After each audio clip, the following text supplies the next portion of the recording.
Bom dia, boa tarde, boa noite, tudo bem com vocês? Muito bem, senhores, eu tenho aqui em minhas mãos uma questão da PUC de Campinas, um texto do Alfredo Bozzi, olha, Dialética da Colonização, li muito sobre Alfredo Bozzi, os textos dele, na época que eu era universitário, né? Vamos lá. Então, um pensamento liberal moderno, em tudo oposto ao pesado escravismo dos anos de 1840, pode formular-se tanto entre políticos e intelectuais das cidades mais importantes, quanto junto a bacharéis egressos das famílias nordestinas, que pouco ou nada poderiam esperar do cativeiro em declínio. Ele está dizendo o quê? Ele está dizendo, olha, gente, a discussão sobre a abolição da escravidão, ela acontece não só nas cidades, mas também no campo. Filhos de fazendeiros também discutiram o projeto modernizador do Brasil. Tá legal? Beleza. Mas veja o que o comando agora, olha. O poder local exercido por um reduzido número de famílias abastadas, não apenas nas províncias nordestinas, como o texto indica, mas em todo o território brasileiro, manteve-se após a proclamação da República e contribuiu para que alguns historiadores denominassem de oligárquica esse faso do período republicano. Em nível nacional, o favorecimento do poder das oligarquias se evidenciava na época de quê? Em que? Como? Então, gente, olha. É uma clara questão falando da chamada o quê? Da chamada República Velha, ou conhecida também como Primeira República, né, Valdomiro? Isso, conhecida também como Primeira República. Ô, Valdomiro, o que seria a Segunda República? A Era Vargas. A Era Vargas seria a Segunda República, tá? Beleza? Muito bem. Então, a República Velha é o período que vai de quando a quando? De 1889 a 1930, né? Quando começa a Era Vargas. Então, esse é o período da chamada República Velha. Vou também que é a famosa República do Café com Leite. Isso, República do Café com Leite. Vou também que é a República do Coronelismo, exatamente, a República do Coronelismo, né? É a República do Voto, é a República do Voto de Cabresto, voto de Cabresto. É a República da Fraude Eleitoral, exatamente, a República da Fraude Eleitoral, até porque o voto era aberto, não era secreto, né? O voto eleitoral, da fraude eleitoral. Era o voto aberto, e isso, nessa época, o voto era aberto. O voto também, ele era proibido aos analfabetos, exatamente, né? O voto aberto para pessoas alfabetizadas, né? Para pessoas alfabetizadas. Voto e renda não era mais preciso, né, gente? Só se exigia renda para votar lá na época do Império.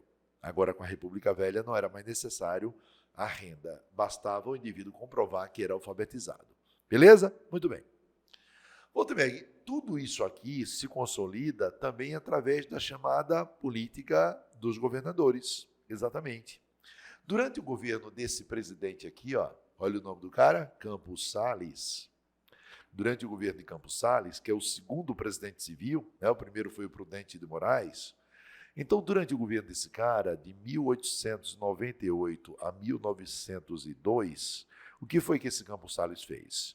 Ele instituiu a chamada política dos governadores, o que vai consolidar o coronelismo. Política do quê? A chamada política dos governadores. Tá, Walterberg. E como é que funcionava? Funcionava assim, ó. O Campos Salles sabia que o grande sonho de um presidente da República era ter um Congresso Nacional aliado. Era ter o que? O grande sonho de um presidente da República é ter um Congresso Nacional aliado. Para quê? Para aprovar tudo que o presidente da República propõe. E um Congresso Nacional é formado por quem, gente? Um Congresso Nacional é formado por deputados e senadores. Deputados e senadores.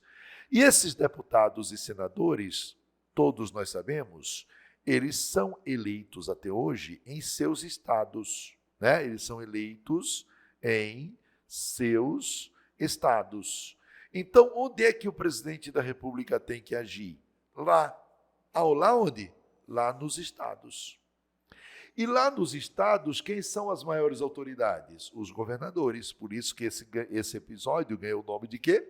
Esse fato, essa prática, ganhou o nome de política dos governadores. Então, o presidente da República, ele quer um Congresso Nacional aliado. Um Congresso Nacional que é formado por deputados e senadores. Deputados e senadores que são eleitos em seus estados. Então, o presidente da República, o Campos Salles, chegava a dizer: olha, senhores governadores, eu preciso que vocês elejam somente deputados e senadores que possam vir para o Congresso Nacional aprovar todas as reformas que eu quero. Então, eu preciso de um Congresso Nacional que me ajude. E, para isso, os governadores, então, trabalhavam nas eleições para que só fossem eleitos os deputados e senadores aliados do presidente da República. Gente, coisa simples. Era assim que funcionava. Era assim que funcionava, era assim que funcionava. Deu para entender? Beleza? Muito bem. Então, gente, ó, em nível nacional, o favorecimento do poder das oligarquias, que são os grupos dominantes em cada estado, evidencia nessa época, no formato das eleições que prescindiam do voto secreto. Não, gente, não, o voto não é secreto. Não era necessário o voto secreto. O voto era o quê? Hein? Nós falamos o voto era aberto, voto de cabresto, voto aberto. Não era necessário. Prescindir quer dizer ser necessário o voto secreto. O voto era aberto. Era por isso que a fraude eleitoral, né, era muito comum. Era por isso que os coronéis também conseguiam intimidar os eleitores. Os eleitores votavam com a cédula em cima da mesa, todo mundo vendo em que ele está votando. Então, desobedecer um coronel, na hora da votação, era você ser excluído da sociedade, sofrer represálias por parte dos coronéis. Já obedecer ao coronel, isso rendia estima junto ao coronel. E o coronel, então, lhe agradava também, com presentes, favores, dinheiro, cachaça e várias outras maneiras de agradar. Né? Letra C. Letra B.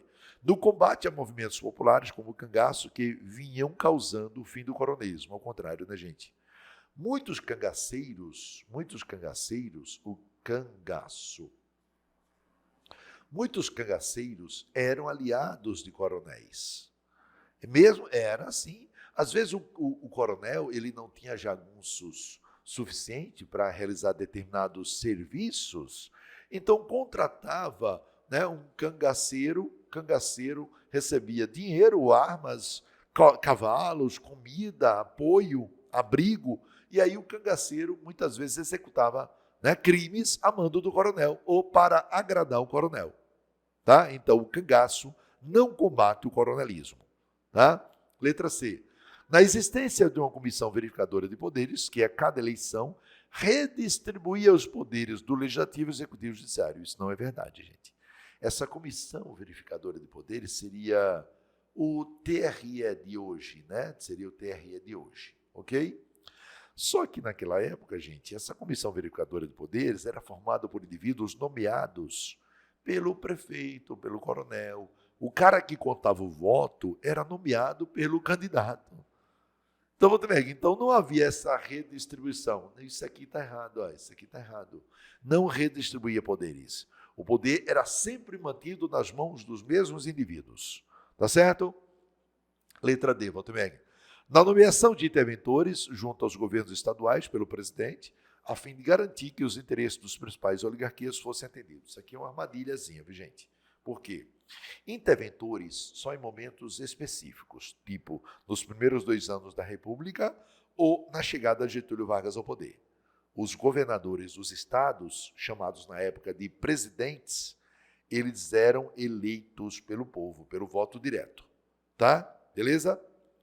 Letra E, na política dos governadores, baseada em acordos de colaboração política entre a presidência da República e os governos estaduais. Olha aqui, ó, Campos Salles, ó, Campos Salles. Política do quê? Dos governadores. Resposta correta, exatamente. Né? Baseada em acordos de colaboração política entre a presidência e os governos estaduais, localmente amparados pela ação de quem? Dos coronéis. Porra, que legal isso, Walter. Muito massa, né, gente? Essa é a República Velha do Brasil. Tchau, senhores. Fiquem com Deus. Até a próxima.